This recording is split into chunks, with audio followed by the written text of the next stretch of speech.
Hello Sagittarius, ito yung reading mo October 17 to 31 or kung kailan mo mapanood ito, ano ba yung maganap, mga dapat malaman yung week na yan.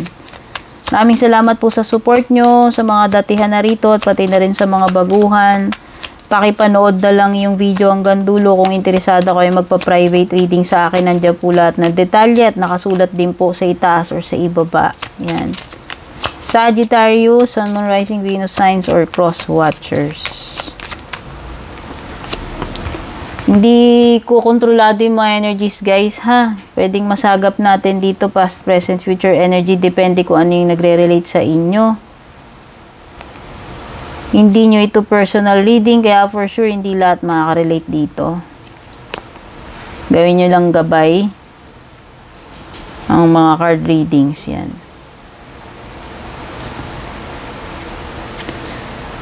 So, medyo marami kang problema. Medyo. Ayaw naman kitang stressin about dyan, Sagittarius. Pero meron, for sure. May situation dito na mahihirap. May mga pabigat, pasakit. Yes, it's kind of, a burden or torture. Parang punishment. Almost, no? Almost like a punishment. Parang something na pinahihirapan ka, pinarurusahan ka, bakit nangyayari to, nabibigatan ka, basta ang bigat ng situation dito. Imagine mo dalawang mabigat na challenging cards yan. And merong involved dito na male figure and the child. Merong mas bata, pero may lalaki, may bata, hindi ko alam kung ito ba ay magkapatid, mag-ama. Ayan. Or kung ito ay couple, magjowa, mas bata yung isa, pwedeng malayo agwat ng edad. May mga matters about parenting, fatherhood man yan, or motherhood.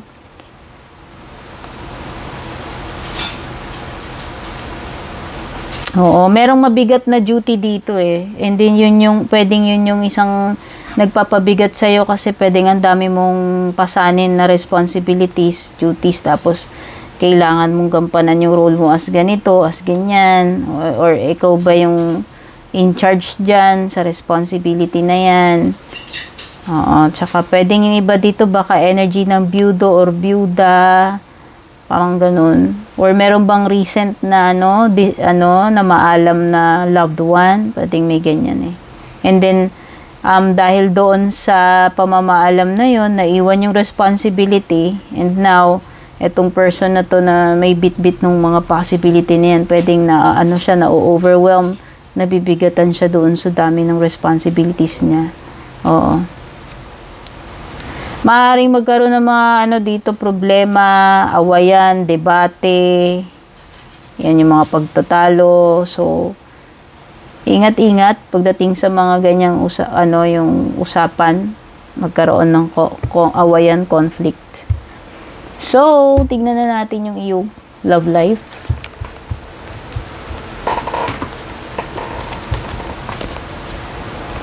Wait lang, balasahin natin. Ang kapal kasi. Dalawang deck kasi to, Sag. Sorry naman, pinaghalo ko lang. Kasi gusto ko mas maraming cards para mas masaya.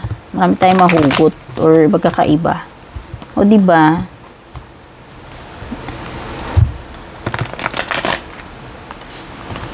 Kung ano't ano man yung cross na yan, susubukin talaga lahat ng katatagan mo. Katatagan ng isip, katatagan ng pananampalataya, ng soul mo, lahat ng katatagan susubukin. And nandyan na talaga yung mga yung mga masasakit or yung very painful or torture. Yan. Nope, wait lang, nahulog.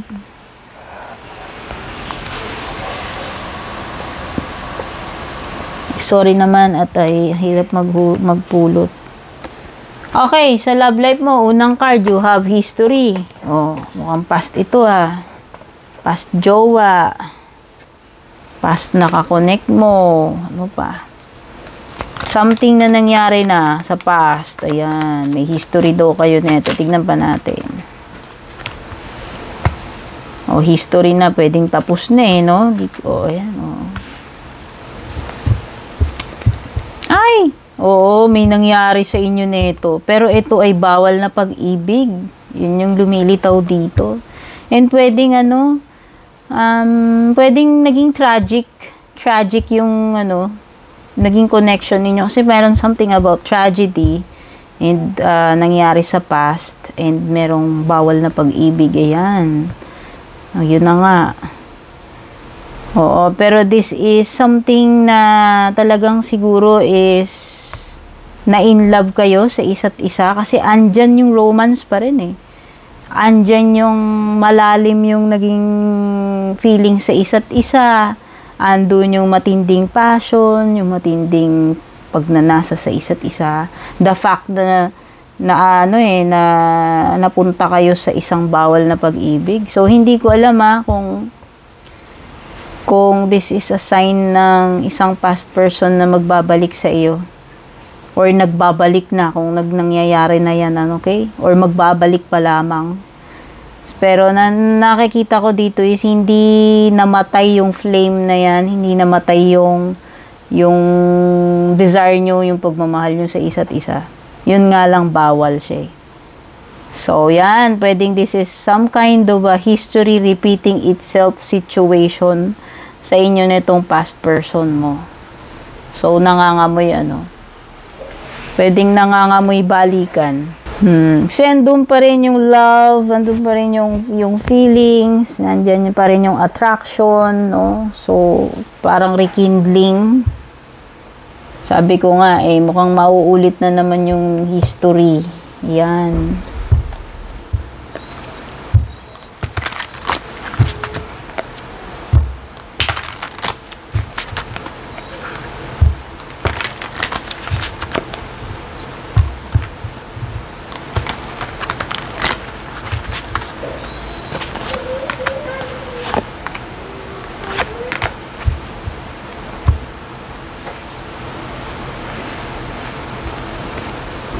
Ayan.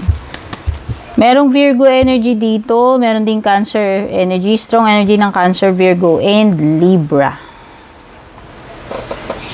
Pwede talagang may awayan, tampuhan dito. Kasi diba sabi ko nga dito, mag-ingat sa mga diskusyon, conflict. Pwedeng mauwi sa awayan, debate. Parang may mga tao ditong hindi magkakasundo. Aside from that, yung mga ibang magjowa dito, baka magkaroon kayo ng LQ, tampuhan, kawalan disconnection, kawalan ng communication, ayan. Possible na may mga dito, yung break up and cool off, tampuhan mode yan, yung mga ganyan. Kasi ayan meron something dito na ewan ko, pwedeng nagkasakitan, nagkasamaan ng loob. Kung hindi man romantic pwedeng romantic, pwedeng hindi. O pwedeng may mga kaibigan na para kayo nag-fall out.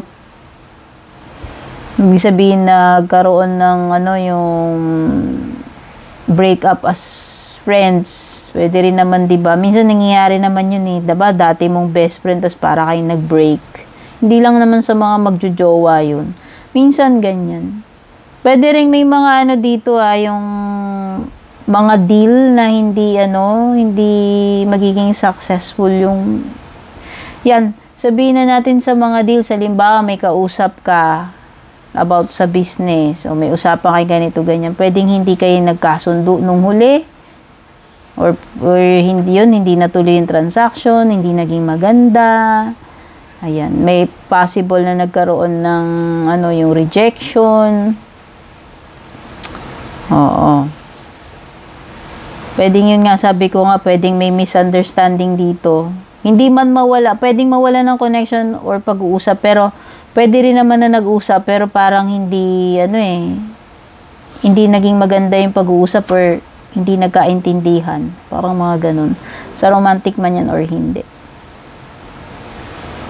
Nakikita ko dito, mag-e-enjoy kayo. O tapos na yung period ng pagtatrabaho, na-accomplish nyo yung dapat nyong ma-accomplish, and then re-reward nyo naman yung sarili nyo. So, nakikita ko dito is pag-unwind, pwedeng bonding with family, with friends, ayan, di ko alam kung may aatinan kang debut, party, mga okasyon niya, kasal, binyag, Pero parang may party, gathering, may mga celebration, get together, di ko alam kung reunion, kaibigan man yan, family, or sa work. Pero meron mga cheers dyan, so pwede may mga tunggaan dyan, di ko alam kung anong ipinagsiselebrate. Basta meron something to celebrate about. Sa tingin ko pwede kasi kung may na-accomplish ka naman dito sa iyong 9 of Pentacles, no? So maybe this week, itong 17 to itong 17 to 31 is baka may ma-accomplish ka kaya siguro. Okay. Meron din ako recovery nakikita ko dito sa 3 of Swords reversed mo. Okay, so yung iba dito kung galing kayo sa sakit or meron masakit na mangyayari pero alam mo yun, parang hindi ka naman papakabog dun eh. So parang nakikita ko, nasaktan ka pero parang bangon lang uli, laban lang uli, move on. Parang ganun lang yung magiging attitude mo.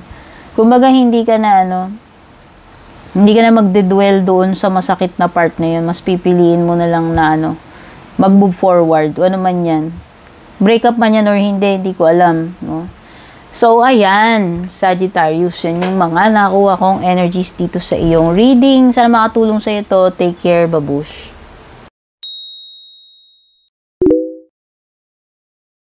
And kung balak nyo pong mag-book or mag-inquire ng personal readings ko, basahin nyo lamang po itong nakasulat sa screen or yung nakalagay sa description.